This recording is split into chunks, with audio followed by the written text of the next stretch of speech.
pessoal, aqui é o Lourenço com mais um unboxing. Esse é o unboxing dos meus bonecos de Alvin e os Esquilos. Olha só que fofinho. Esse é o Theodore, como vocês conhecem. Ele é o fofinho do grupo. Olha só pra isso. Que fofura, né? Vou deixar o Theodore aqui. E vamos com o Simon, o esperto. Olhem só. Legal, né?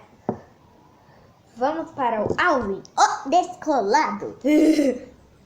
Olha só que legal. O A na roupa dele, né? Eu não tenho as outras duas esqueletes e não tenho a coleção completa, mas eu só tenho uma das esqueletes. É a Brittany. Olha só que legal. Sem querer eu arranquei o rabo desses 4 aí. Eu ganhei em 2016 da minha mãe. Obrigado, mamãe. Que ela tem uma vida boa. E ajuda o Rio Grande do Sul, por favor.